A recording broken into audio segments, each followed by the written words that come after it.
रामायण को हम अक्सर राम और सीता की कहानी के रूप में जानते हैं। उनके प्रेम की कहानी, त्याग की कहानी, धर्म और मर्यादा की कहानी। लेकिन इसी रामायण में एक और प्रेम कहानी भी बसती है, कम सुनी हुई, बहुत सारे दर्द से भरी, रावण और मंदोदरी की कहानी। कभी कभी एक स्त्री बुद्धिमान, शक्तिशाली, सौंदर्य से परिपूर्ण और पवित्र होती है, फिर भी इतिहास उसे याद नहीं रख पाता, उसे उसका सही स्थान दे नहीं पाता। उसकी महानता कम होने की वजह से नहीं, बल्कि इसलिए क्योंकि उसके साथ खड़े पुरुष ने उसकी आवाज को वो स्थान नहीं दिया जिसकी वो सही मायने में हकदार थी। मंदोदरी कोई साधारण स्त्री नहीं थी। वो असुर राज मायासुर और अप्सरा हेमा की पुत्री थी। जहां एक ओर असुरों का ज्ञान था, वहीं दूसरी ओर अप्सराओं की कोमलता। वे अत्यंत बुद्धिमान, नीति में निपुण, आध्यात्मिक और धैर्यवान थीं। शास्त्रों में उन्हें पंच कन्या का स्थान प्राप्त है, उन 5 स्त्रियों में जिनका स्मरण आत्मा को पवित्र करने वाला माना गया है। कहते हैं रावण मंदोदरी से बहुत प्रेम करता था। लंका का स्वर्ण सिंहासन, उसकी विजय, उसका वैभव, इन सब के बीच यदि कोई था जिसकी बात रावण शांत होकर पूरे हृदय के साथ सुनता था, वो रावण की पत्नी मंदोदरी थी।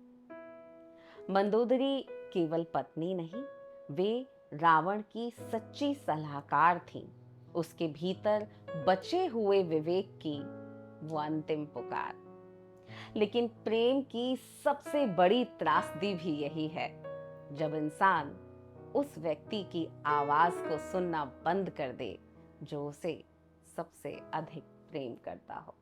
जब रावण सीता को लेकर लंका आया, तब मंदोदरी ने उसे बार बार समझाया। उन्होंने कहा, ये विजय नहीं, ये अहंकार है।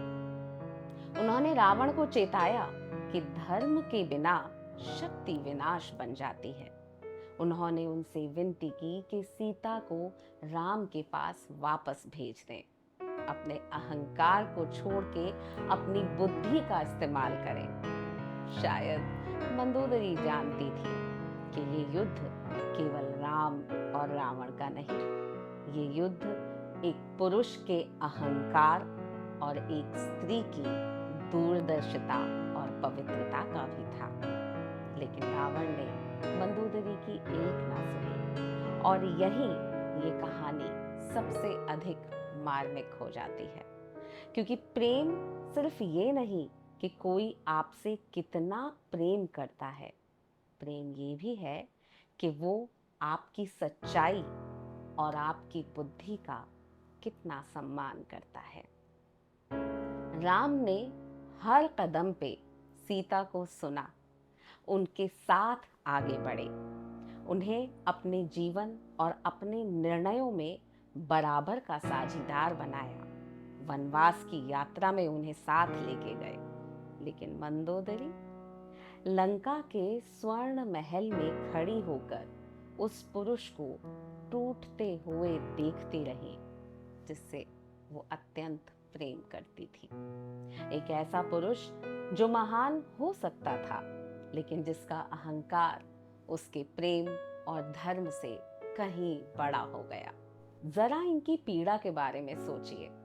किसी से प्रेम करना, उसकी अच्छाई को देखना, ये जानना कि वो कितना ऊंचा उठ सकता है, लेकिन फिर ये भी देख पाना कि वो शायद उतना ऊंचा उठ नहीं पाएगा, कि वो शायद पतन की ओर ही जाएगा। मंदोदरी युद्ध रोक नहीं सकी, लंका का पतन रोक नहीं सकी, अपने परिवार का विनाश रोक नहीं सकी। और फिर एक दिन वो हुआ जिससे वो सबसे अधिक भयभीत रहती थी। रणभूमि में रावण गिर चुका था। सोने की लंका शांत थी, अहंकार हार चुका था। कहते हैं मंदोदरी दौड़ती हुई आई, उन्होंने रावण को देखा। वही रावण जिसे कभी दुनिया अजेय मानती थी, आज निशब्द पड़ा था। उस क्षण मंदोदरी केवल लंका की रानी नहीं थी, वो एक टूटी हुई स्त्री थी जिसने अपने प्रेम को अपनी आंखों के सामने समाप्त होते हुए देखा था। ये क्षण बड़ा ही मार्मिक था। उनकी आंखों में केवल आंसू नहीं थे, वहां अधूरा प्रेम था, अनसुनी सलाहें थी, टूटे हुए सपने थे। शायद वे रोते हुए ये सोचती हूँ कि रावण ने पूरी दुनिया जीतने से पहले काश अपनी पत्नी की बात भी सुन ली होती। और उस दिन लंका में केवल रावण की मृत्यु नहीं हुई थी, उस दिन एक स्त्री की वो आखिरी उम्मीद भी मर गई थी जो प्रेम से किसी को उसी के विनाश से बचाना चाहती थी।